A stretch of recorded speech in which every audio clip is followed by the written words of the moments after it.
Welcome to Oxford and to the University of Mississippi, and also welcome to this wonderful event hosted by our Center for Practical Ethics. My name is Noel Wilkin. It is my honor to serve as your Provost and Executive Vice Chancellor for Academic Affairs here at Ole Miss, and I am proud to also hold titles of Professor of Pharmacy Administration and Research Professor in the Research Institute of Pharmaceutical Sciences. It is my honor to offer you greetings from the entire university administrative team. Tonight's topic is of critical importance to institutions of higher learning, including our public flagship R1 University. Institutions of higher learning are the engines and stewards of truth and knowledge. It is the institution that society counts on to advance what we know about ourselves, our species, and our world. At the same time, knowledge and science advance through debate, discussion, and the exchange of information and perspectives. While we rely upon well-developed techniques, analyses, methodologies, and discussion of topics, findings, and perspectives, it is essential to advancing understanding. Too often, people's discomfort with what has been said or shared clouds the value we place on the sharing of information. Too often, people's own opinions, ideologies, or perspectives interfere with the sharing of objective facts or information to reveal the truth. And too often, our deep connections to institutions, like the love one may have for the University of Mississippi, drives people to desire having consistent and homogeneous opinions or perspectives. These things drive people to want to censor speech or squelch opinions with which individuals in a community or society currently disagrees. I recently had the opportunity to watch a miniseries on Chernobyl. It's on the service HBO. This disaster at Chernobyl power plant which is located in Ukraine, was the worst nuclear disaster in human history. A disaster that contaminated over 57,000 square miles and laid waste to what is now called the exclusion zone of 11 square miles. The accident was completely preventable. It resulted from a safety test of the RBMK reactor geared toward testing the operability of the reactor at low power levels. Safety warnings were ignored, and the design shortcomings of the reactor exacerbated the extent of the disaster. While this miniseries was a docudrama, and we have to keep that in mind, there's much that can be learned from the actual disaster and its cleanup. And there are many aspects of this incident and the cleanup that are shocking. There were two things that I think about regularly when we discuss these topics. First, technical expertise and knowledge that is necessary to harness the power of the world and all that is in it is critical to human existence. We as a society will never pick up on social media or the newspaper the knowledge, skills, and abilities necessary to keep advancing science, accelerating innovation, and improving our lives and the lives of the generations to come. That happens in educational institutions and in research labs around the world. These faculty, scientists, and researchers not only make advances that improve technologies, healthcare, and our lives, they also pull and push society forward in its ability to understand society and the human condition. We cannot take the value of this work for granted. Second, I think about how politics, pride, arrogance, and ideology can stand in the way of truth, even ignoring truths that result in the incredible cost to human life. At Chernobyl, many truths were ignored, even by the scientists, because they let their ignorance, their arrogance, their ideology, and their pride stand in the way of responding to the facts that were presented to them during the disaster. Ignoring these facts, ignoring these truths, put more people at risk and increased the cost to the country and to its citizens. It cost more people their lives. This, too, is something that I continue to reflect on seeing in that series on Chernobyl. At one point in the show, the scientist who was called in to fully assess the situation and guide the cleanup said this: "To be a scientist is to be naive. We are so focused on our search for the truth, we fail to consider how few actually want us to find it. But it's always there. Whether we see it or not, whether we choose it or not, The truth does not care about our needs or our wants. It doesn't care about our governments or our ideologies or our religions. It will lie in wait forever for all of time. We cannot ignore the truths about our world, even if we don't fully understand them yet. Initially, I viewed this lesson from a disaster as an incredibly pessimistic take on the harsh realities of science and the truth, yet some of it is irrefutable. I have often pondered whether scientists and creators are naive and what role that plays in our discovery of new phenomena, new truths, and new perspectives. However, the real takeaway is the pressures we face as we pursue and share the truth. The interference we face due to politics, ideology, and pride. Whether we see it or not, whether we choose it or not, the truth does not care about our needs or our wants. It does not care about these ideologies, politics, or people's motives. Those ideologies, motives, needs, and wants can in fact stand in the way of discovery. They will impede the advancement of knowledge and truth, only if we let them. The choice is truly ours to make. It is clear that controlling speech, censoring perspectives, and trading comfort and homogeneous thought for truth are the enemies of knowledge. They are the kryptonite of colleges and universities. We need not look far to find communities, societies, or countries that have censored free speech and the expression of its people to find how it doesn't just contradict the fundamental principles for a successful democracy. It clearly derails the value of truth and the fundamentals of knowledge and the participation of its citizens in the collective understanding of the world and of our human condition. Tonight, our speaker explores this dynamic and the importance of free speech in the life of an institution. Before introducing our speaker, I want to thank Dr. Deborah Maurer, her colleague Ethan Davis, and their colleague Nathan Oakes for their hard work and dedication to advance practical ethics and the implications it has for our community of scholars and for institutions of higher learning nationwide.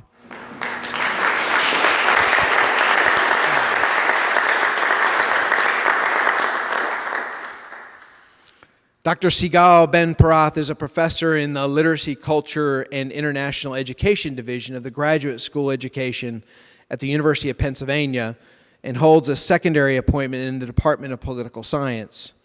She is author of Cancel Wars: How Universities Can Foster Free Speech, Promote Inclusion, and Renew Democracy. Dr. Ben-Porath studies schools and colleges as democratic institutions. She received her doctorate in political philosophy from Tel Aviv University in 2000 and was a postdoctoral research associate at the University Center for Human Values at Princeton University from 2001 to 2004. Dr. Ben-Porath has been teaching at Penn GSE since 2004 and is an associate member of the Political Science Department and the Philosophy Department at Penn. She served as a special assistant to the university president, as chair of the Faculty Advisory Board to Penn Press, and as executive committee member of the Andrea Mitchell Center for the Study of Democracy. In 2010, she was a fellow at the Institute for Advanced Studies at Princeton. In 2012 to 2013, she was affiliated with the Safra Center for Ethics at Tel Aviv University, and from 2020 to 2021, she was a fellow in residence at the Edmond Safra Center for Ethics at Harvard. Tonight, she is the guest of our Center for Practical Ethics and will be discussing her text and the insightful perspectives from her research in her most recent book. Please help me give a robust Ole Miss welcome to Dr. Sigal Ben-Porath.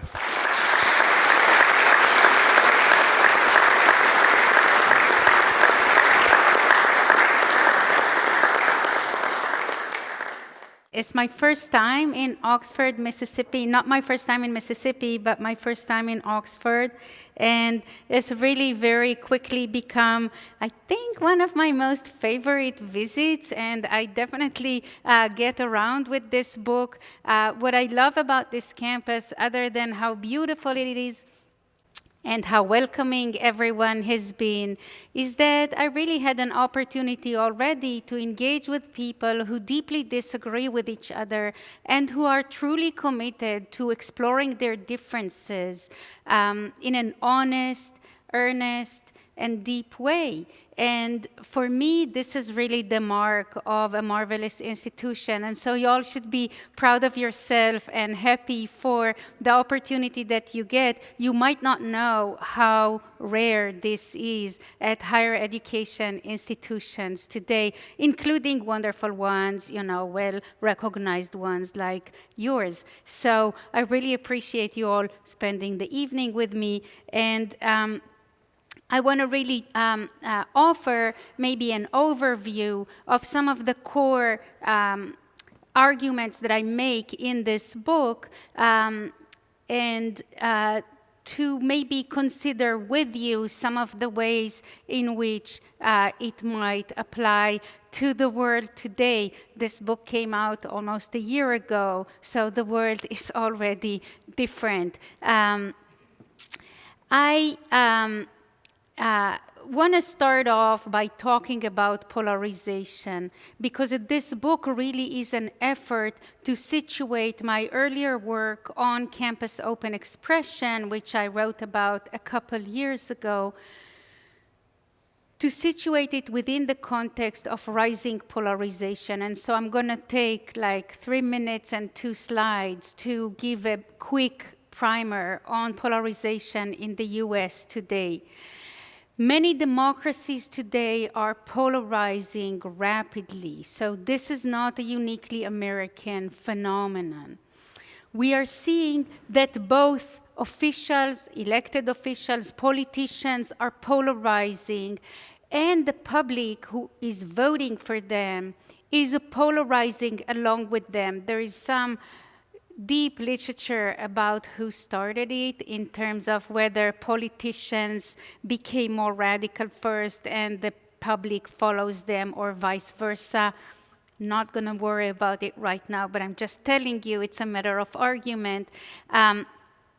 Today in Congress, we've seen a vote across the aisle for aid to both Ukraine and Israel, and this has been a very unusual vote, because normally if one side votes for something, the other side would refuse to vote for it.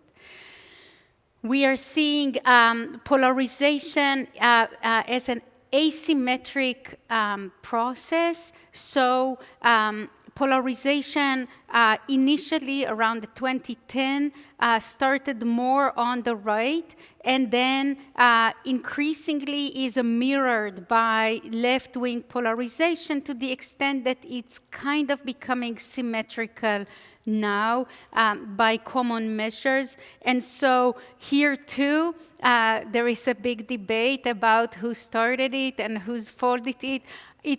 I'm not worried about that either. The reality that we live in right now is that we are experiencing significant polarization across the political and civic public.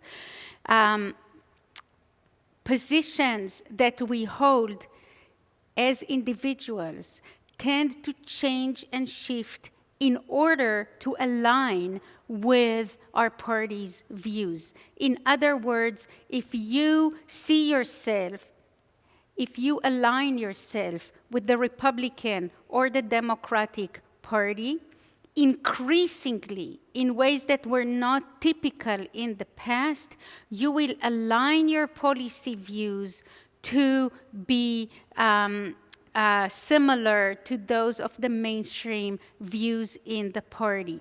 What this really creates is a circumstance where we have really just 2 stark options. Of course, we still have about 1/3 of the voting public who's independent, but not registered to a party, but many of them too lean towards partisan opinions. And so, if in the past we had a more diverse set of views with 2 big tents representing the 2 main parties in the US, and some overlap in between them where you had people who are aligned with one party but hold some views that are typical of the other party, we would see pro-life Democrats, or we would see pro-immigrants Republicans. Now we are seeing really two small tents with a big desert in between. And polarization is creating a circumstance where we are having a harder and harder time to make policy together and really to operate as a self-governing society, at least on some issues. This is only partly working. Okay. This is affecting both our views about national issues and increasingly our views about local issues, and we've seen some of that in regards to what some people call the school board wars or disagreements about local K-12 policy. In addition to our views on policies, we are seeing increasingly polarized relationships. So that basically means that people are developing more and more negative views about the outgroup. Okay, so if you're Republican about Democrats and vice versa, or if you're conservative about progressives and vice versa. The negative views, and I'm saving you the graphs, I will just tell you about them. The negative views are really consistently are rising across both ideological camps, and we can see in the past 8 years or so, 7 years, a rapid rise in the number of people who say that members of the outgroup, members of the other party, are not as intelligent as members of their party, not as hardworking, they don't operate in good faith, and they should not be trusted. More and more people do not want to be friends or neighbors with people who are from the other party or affiliate with the other policy perspective. And so we are seeing a social bifurcation of our a general civic domain. And again, I go back to how much I enjoyed my conversations on this campus where I saw some evidence to the contrary, which I really enjoyed. But this is really a typical take on social relations today. I guess I need to point it somewhere else, maybe over there. Affective polarization means that we are seeing reduced trust in each other, reduced perception of good faith about each other, and reduced goodwill toward the outgroup. And so that means that we want to maintain a distance from the outgroup, and increasingly it also means that we want adherence from our fellow in-group members. They have to say the same thing that we are saying. If you a little bit disagree with me, you're one of the bad guys. You belong in the other camp, right? We don't want you inside our tent. And so increasingly we are seeing a limited opportunity to voice diverse opinions within ideological camps as well as across them. Okay, so that basically comes to us in the form of all of these big disagreements that we are seeing, and I'm going to focus my attention on how they operate on and how they impact our work in higher education, because that's my assignment for today. We are seeing disagreements about policies regarding what topics can be taught, how demonstrations can be held, more on that momentarily, questions about abortion and whether it can be taught or discussed in colleges, what books people can read. And so increasingly we are seeing that the policy disagreements and the ideological distancing that we are observing is affecting the ways in which we are searching for the truth. We are looking for our scientists, our scholars, and our students to consider everywhere where the truth might be hiding and where we might find it in these great comments that you've heard. So take one moment to chat, just because otherwise I'm going to talk for 30 minutes straight and people might, fall asleep. So take a moment, especially with all the wine, take a moment to either think to yourself if you are that kind of person, or talk to your neighbor if you are that kind of person. How is any of this affecting you personally? How is it affecting this campus or your classrooms or context in which you are active? And try to sort of like prepare for yourself some questions, because I'm definitely saving time for Q&A. I already got some great questions that I'm hoping will be raised then. Okay, I'm being quiet for 2 minutes.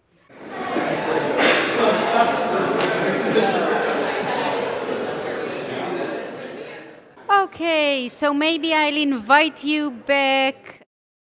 Keep in mind your questions or your comments. I'm looking forward to hearing at least some of them. And what I want to transition to talk about is really focusing on the boundaries of free speech and open expression generally and on campus, and how really they are affected by this circumstance of polarization and affective polarization. So generally speaking, in the United States, and this is, I'm not a lawyer, so this is like your quick primer on open expression in American democracy. Contrary to other democracies, in the United States, we do not have protections from hate speech. So hate speech is not common knowledge, not everyone knows it, but hate speech is protected under the First Amendment.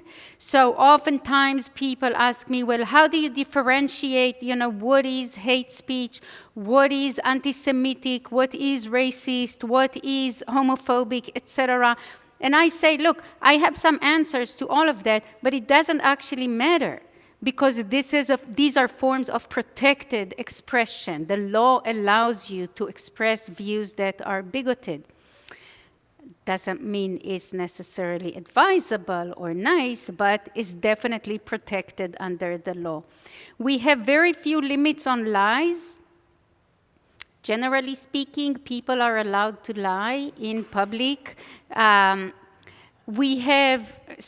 there are a few exceptions to that, but lies are protected generally.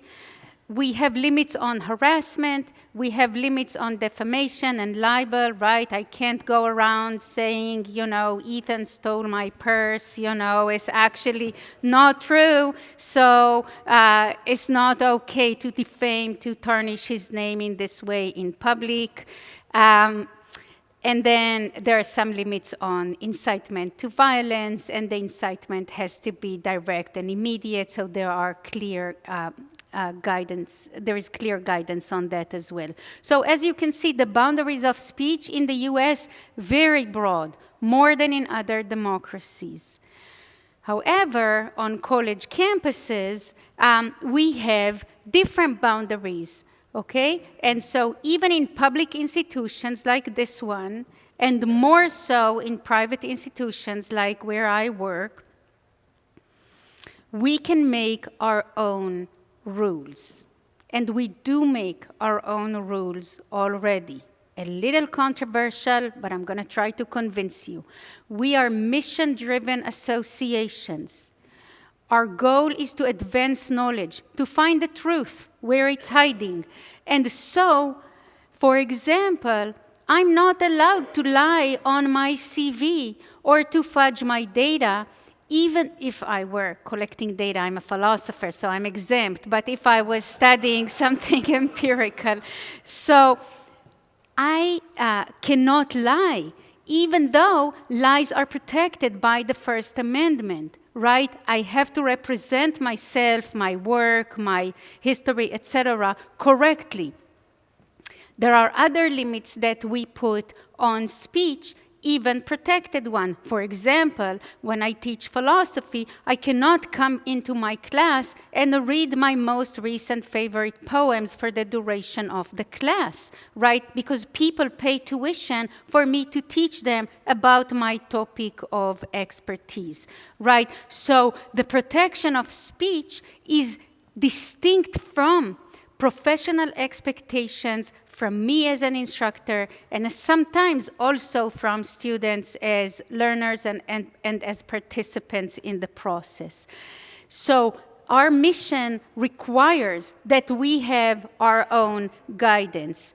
Speech has its own issues on campus and has its own boundaries. As I was trying to convince some students that I met here earlier, even as, this is an easy example, even as the Flat Earth Society is a legal society in the United States and their leaflets are protected by the First Amendment, we do not have a Flat Earth Society, a Flat Earth Club or a Flat Earth Department at Ole Miss. Or even one faculty member teaching a class about the flat Earth in the astronomy department. Okay? How come? It's not censorship. It's not censorship. It just is not aligned with our mission, right? We are seeking the truth. And we already know that this is, not to shock you, that this is not true. Academic freedom protects various forms of expression, but it comes with professional responsibilities. So it's an additional layer of protection, but it is also an additional layer of regulatory responsibility, right? My example about teaching the materials in my class is one such example. In California, especially in their public universities this year, the leadership had to remind faculty that they may not cancel class for the purpose of participating in protests, even if they care very deeply about the topic of, the protest or march. Because a student, pay tuition and have expectations. It's not just the money, it's the professional responsibility. You need to teach your class. Right? It doesn't mean you're not permitted to participate in protests, but you're not allowed to cancel class for that. So there are additional layers of protection. Tenure is one of them, and there is also additional responsibilities. The cancel wars, when they come to campus, they basically mean that we are seeing polarized speech, we are seeing demands for unity, all of these things as we have seen them in my discussion of polarization, are really increasingly channeled towards both K-12 schools and higher education institutions that are seeing more and more of these issues on their lawns. And so just to sort of like situate it, it's not new. It's not new. This is a quote from Roosevelt in 1908 saying that colleges make their charges too sensitive to take part in the rough hurly-burly of the actual work of the world, and they are turning out mollycoddles, which I suppose means people who are too soft. That's what I'm told. Too soft, can't manage real life and real work, right? So the claim that campuses are not representing the real world of disagreement effectively is at least 100 years old. And as I show my students in ancient philosophy, we definitely see similar arguments 2,400 years ago as well. And it's not new, as I have learned this morning on this campus either, right? We've had significant disagreements on this campus about matters of desegregation and more recently about statues, right? This is your student newspaper from October 1st, 1962, suggesting that when outsiders show their objection in the form of violence, they are seriously injuring the students in their attempt to continue their education. As a student, I beg you to return to your home, right? So students at the time were objecting to some of the protests that were happening on campus, and at least in this particular case, seemed to support James Meredith and desegregation. Okay, so how is all of this operating on campus today? This is Berkeley last year, and this is Columbia yesterday, New York City. On college campuses, we are seeing increasing tensions around these matters. We are seeing that in the daily life of colleges. On some college campuses, there is increasing demand, for example, not to share rooms with people who vote differently. So because of a sense of lack of safety or distance or a strong disagreement that is creating too much of a tension in the residence dorms. We are seeing increased engagement, a blessing and a curse, depends, right? From whose perspective, increased engagement, hundreds of people turning up to protests, to marches, to voting drives. So definitely increased engagement, which is democratically desirable, but we are also seeing ongoing struggles over the boundaries of expression, right? What are you allowed to say? What banners are you allowed to carry? What causes are you allowed to protest for? This has been a topic of ongoing disagreement on college campuses. And again, we've seen it here on this campus not too long ago. And this past year, mostly in California and the Northeast primarily, we are seeing it around the war in the Middle East. What specific chants you can express or what banners you can carry has been a matter of ongoing struggle, where some students feel that the other groups or the opposing sides' chants and marches and claims are actually creating unsafe conditions for themselves on campus. We have reduced tolerance for speech, as I said, and demands for ideological uniformity within each camp. And we are seeing the exclusion of perspectives, which again hampers our opportunity to hear all views in our community, and it hampers our opportunity to advance either shared policy decisions or a shared search for the truth. So my concern with the exclusion of perspectives, right, with the canceling of people who say the wrong things, with the demand that certain views not be voiced in class or on campus, my concern with it is that it does two things. For the person who's not allowed to speak, particularly if they are already a member of our community, a student, a faculty member, this person who's being silenced, my concern is that their dignity is harmed, that their equal participation, equal standing in the community is undermined. And so this is a concern for them. The person who is silenced maybe has their right violated. It really depends on the details, but definitely is a feeling that they are not able to participate equally. But really, they are not the only ones who are harmed by the silence that is imposed on them. Everyone else in the room will now not know what it is that they think, what are their views or experiences or perspectives. And so we all really are experiencing an impoverished conversation as a result of canceling that person who we decided is too terrible to listen to. They will likely not change their mind. Let's assume that they are completely wrong, okay? Maybe they are morally wrong, for example, expressing bigoted views or have some moral position that other people in our community find abhorrent, at least some other.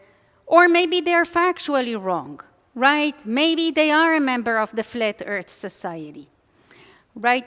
Or whichever equivalent in your field. So when we silence them, we don't miss out on too much, right? Because they are wrong. But we do miss out on an opportunity to engage, to try to persuade them, to have their opinion, even if they are not persuaded, to change their mind, illuminate ours in a way that might be of interest to us. How can anyone hold your position? It's so misguided, right? Trying to understand that is really a challenge that I think can teach us something, maybe not in 100% of the cases, but oftentimes. And so it's worth a try. So how do we draw the line, right? This is basically, if we agree that the impact on college campuses has some positives, but generally canceling the fight to cancel different opinions because of our polarized positions is really undermining the mission of universities and really doesn't allow us to do our work effectively. Where do we draw the line? We surely can draw the line, on like displays of vandalism, right? Not a good plan. Columbia tried to draw a line yesterday in regards to unauthorized protests, right? It's hard. It's been hard. And I really think sometimes you need to take a stand, right, when people breach your rules. But these displays of police arresting more than 100 students, very difficult. I don't think anyone is happy by that. But do we have a line that we want to draw around content? Are there things that we want to make sure that people don't say? And how do we draw it, not just around things that are already known to be wrong, right, like the flat earth? How do we draw it in context of moral disagreement, right? In the context of political, ideological, and moral views about which we disagree. So I want to offer a line for you, and the line offers some recognition to safety, much maligned, but I still want to support it, safety in a certain specific way. So here is my line. It actually goes right here.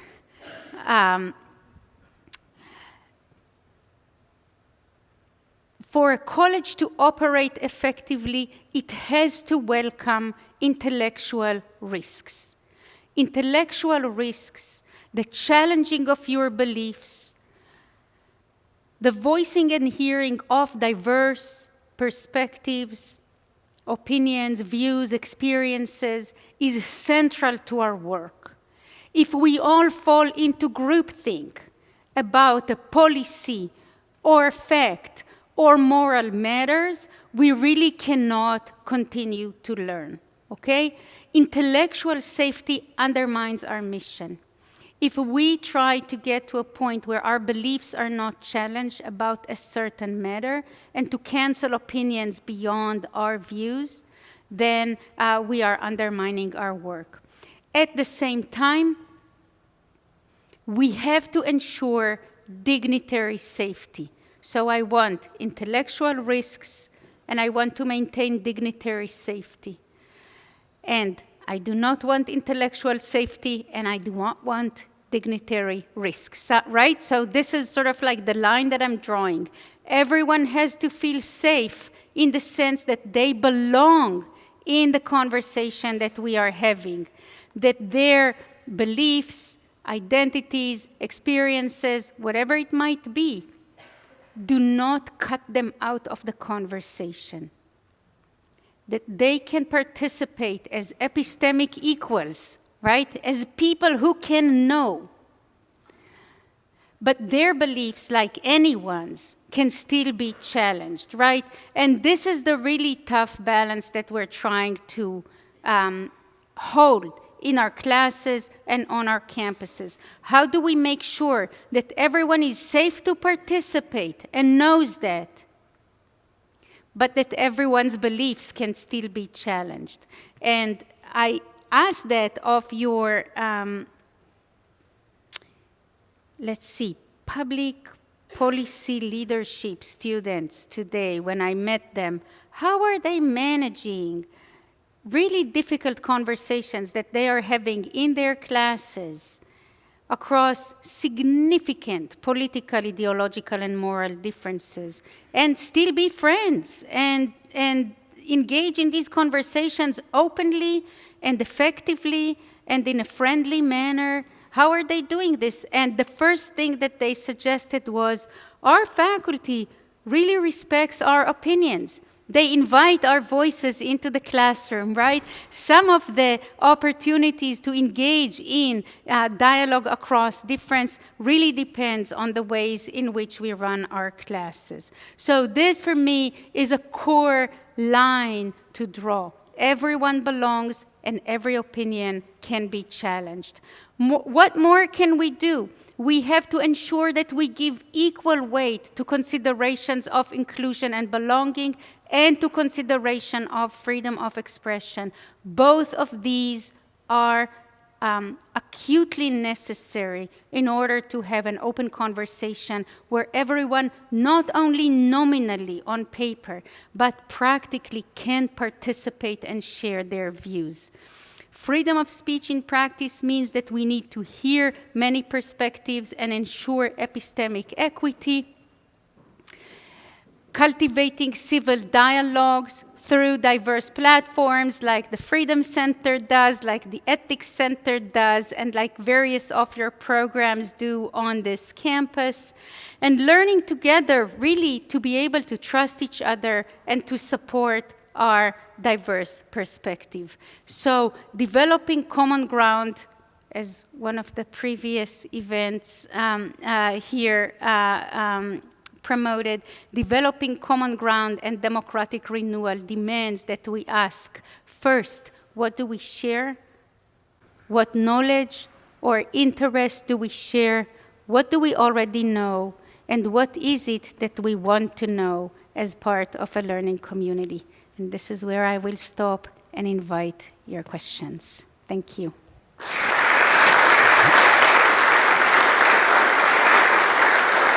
Thank you for your presentation. It was very interesting. How would you suggest you deal with intolerance insofar as someone who promotes total ignorance and will not listen, will not engage, simply holds on to a set of beliefs that are generally without evidence? How do you bridge that gap? Right. So that's definitely a challenge. It depends on who exactly that someone is, right? If it's a family member around the dinner table, that's one thing. Definitely a challenge I'm facing sometimes. And if it's a student in my class, it's a different thing, right? My main concern is with the student. I need to get the student to be able to consider, student and as well as colleague, right? Faculty and students both, have to hold a stance of development, of a learning, of evolving. If you already know everything, you really have no real reason to be in a classroom, right? And so I would say, does it always work to try to challenge people, to try to invite them to a conversation, to try to encourage them to reconsider? Doesn't always work. Some people have an attitude that lacks humility, you know, and so they already know everything, and it's just very hard to get to them. I think encouraging intellectual humility, which means the stance that says, I can learn, I can, you know, I'm fallible, right? And so I have a reason to listen to you. It's just part of an ongoing practice in the classroom, right? I can model representing my own mistakes and development. I can encourage exchanges among students to the extent that hearing from your peers can help. So there are different pedagogical practices that I can try to employ in order to get people out of this protective shell of arrogance. I already know everything. Does it help me around the dinner table? Sometimes. More commonly in class, right? Because people are there to learn. Thank you for your presentation and also the book. I really enjoyed reading it. I'm wondering about your working definition of dignitary safety and the complexity of when I perceive that institutions sometimes are too readily accepting of the responsibility to ensuring another person feels a certain way or doesn't experience a certain range of emotions, and then how that results in the institution taking a moral stance on an issue that is complex and has multiple moral positions. So really, working definition of dignitary safety, and then also the limits of an institution. Great.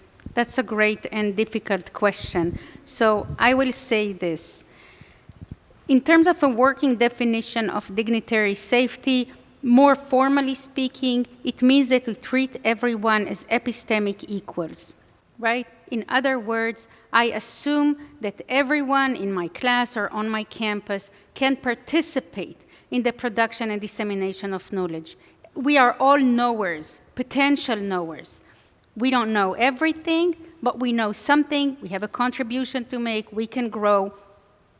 And we can do so equally, right? It doesn't matter how old you are, what your identity is, what you bring with you.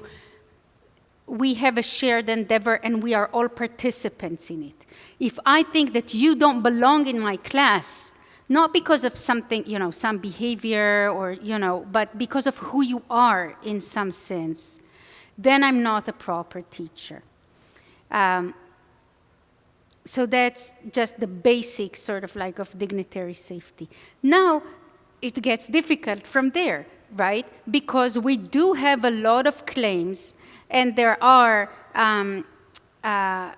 is a rising tendency to make harm-related claims regarding speech. What you're saying is hurting my feelings, you're causing me harm, you should not say these things. And so if this is your position or your thoughts or your perspective, they don't belong here, right? Because you're hurting me. And that's a concern when the institution is finding itself at a spot where it needs to police, right? It needs to ensure that people are not harmed, so that they continue to know that they are epistemic equals. This is really one of the more difficult things that we are facing, in the last 5 or 8 years, the rising tide of harm claims. So I want to say this. Most harm claims, right, the claims that you're hurting my feelings, or that you're hurting someone's feelings, I actually think they are coming from a very positive and productive place. I see them in a positive light. What these claims are trying to say most commonly is you are interrupting the process of creating an equal community. Your words, let's say, are perceived by someone as hurtful, as bigoted, as somehow inappropriate towards some community or person. And we don't want that here because we want this person to participate. We have to be able to express that and to teach our students to express that in a way that doesn't cut you out in this example because of what you said, right? So let's say that someone in my class, as happened not too long ago, is expressing, so this is a class in education policy, and someone is making an offhanded comment that people who live in poverty clearly don't care as much about their children's education, which is why they attend schools that are less, they don't worry about sending their kids to schools that are more high achieving, which is both inaccurate, right? So it's not a proper depiction of reality and fact. And it's also very hurtful to people who grew up in poverty or have attended schools that are not high achieving. So what is my job now, right? I can say, That's completely wrong. You are not allowed to say that, and basically shame the person into silence, right? Or I can say, and this is my recommendation, tell me more about this position, right? And it's my job as an instructor to do that. Tell me more. Where is this view coming from? Where did you encounter that? What makes you think that? How does it bode with some of the things we've been reading about education policy and school choice and decisions that people make? Let's interrogate that. And I will say, look, I disagree with this view, and I think it's not grounded in fact and research, but let's work with that for a few minutes, right? And so in this way, I can try to persuade this person to reconsider their views. I can re-invite people who were hurt by their comments into the conversation, right, to make sure that they don't, because if I appear to endorse that view, those folks over here are never talking in my class again, right? They're like, okay, you like this person, you definitely are not interested in my views, right, as an instructor. So I have to figure out a way to invite everyone back into the conversation in a way that is grounded in fact. Shaming doesn't have space for that. Silencing doesn't have space for that. But nor does glossing over. Okay, that's not like that. Let's move on to my lesson plan, right? I have a responsibility. And if I haven't taken it on when the person said these things, then it's my job to come back next week and say, something stayed with me from last week's conversation, right? And let's talk about it for a minute. So these are things that are, less flashy than saying, this is allowed, and this is the rule, and this is not allowed, and here is the First Amendment, right? Of course, people are allowed, as I said, to lie, to be wrong, to say, bigoted things. But how do we create a community where people can really listen to each other? That's my job as an instructor, and I think that's our job as a campus. Not to restrict what people say, but to engage it in a fact-based way. So thank you so much for this great presentation. We spoke a little bit about this before, but I'd really love to dig into this idea of content warnings or trigger warnings, and specifically in the case of creative writing or any kind of artistic course where a content warning has a very different impact on students who are trying to actually create new works of art, whether it's literature or, I imagine, visual arts are impacted by this as well. Great. Okay, thank you. This is a great question. Content warnings or trigger warnings, have become more and more popular along with the rise in claims of harm that we just talked about. And I am generally a fan, so I start with it from a different position than you. I'm generally a fan. I think there is nothing wrong on its face with warning people about difficult content that they might encounter, okay? There is, I speak from personal experience. There are topics that if I encounter in a TV show or on the page, it shuts me down. I can't focus anymore on what I'm watching or what I'm reading or the class conversation because it's too painful for me, right? It's too painful. I get into my head, I have my own memories or thoughts, and so I just can't, I'm not learning now. This is my own experience, right? And I think it's not atypical. People, bring with them their whole package, whatever they have struggled with or they have concerns about or pain about. And so I think if I'm going to have my students read a piece that has, for example, we read Rousseau, Émile, it's Jean-Jacques Rousseau in my education book. And he has some really, really terrible depictions of people with disabilities. they don't belong at all, in his view, into a civilized society.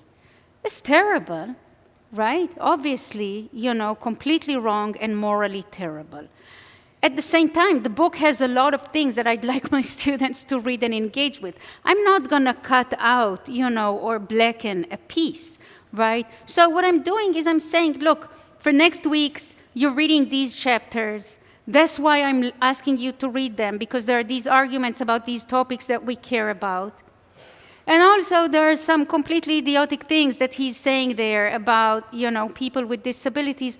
Please take a deep breath before you read it and bracket those comments. I'm not interested in them. These are not arguments we're going to engage with. I think they are maybe dated, maybe just morally wrong. He was a morally complicated person, Rousseau. So, do I need to give up the whole book? Some people would say yes. I think a content warning is a good solution for me in order to continue assigning a book that has morally abhorrent views as a part of it, right? If I'm assigning it not for that. And look, sometimes I assign things that are entirely morally abhorrent because we have to read that and think about it in its historical context, right? So that's, So that's my reason for kind of liking content warnings. Do they ruin the creative process? I'm not a fiction writer, but I suppose they do. And so I think in creative writing and other artistic contexts, you need to find probably other solutions, right? People can make statements about their own limits, okay? I don't want to read pieces, I don't want to be assigned pieces that focus on ... So maybe there's going to be other material that they can share or read. You can find solutions around it sometimes. Again, does it always work? It doesn't. In the book I talk about law schools and the complications that they face around this. It's not always possible to let people avoid difficult content, but preparing for it and working your way towards it, I think, is reasonably can include content warnings. Is this my content warning? Yes, I think so. Okay. So please join me in thanking Dr. Sigal Ben-Porath.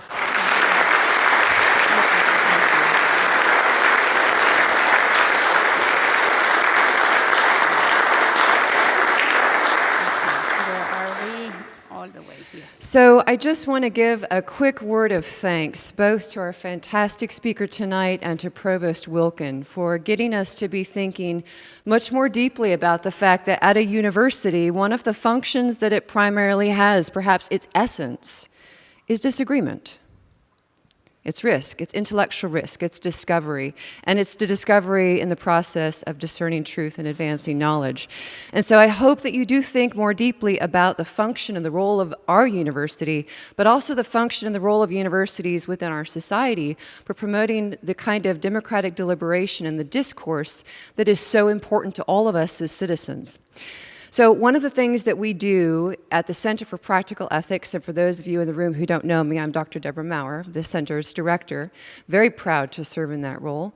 But one of the things that we do at the center is we try to develop the skills and the intellectual virtues to promote civil discourse, because we think that these kinds of conversations and these kinds of really complex issues can only be done when students know more and citizens know more about their own beliefs, and most importantly, about the beliefs of others and why they believe particular claims. And so if we want to make advancement in our society, and if we want to make advancement in our universities and develop knowledge, we have to know more about the beliefs of ourselves and others at a deep level, and that requires both pursuit of truth and knowledge, but also acknowledging that disagreement is an inherent part of that process.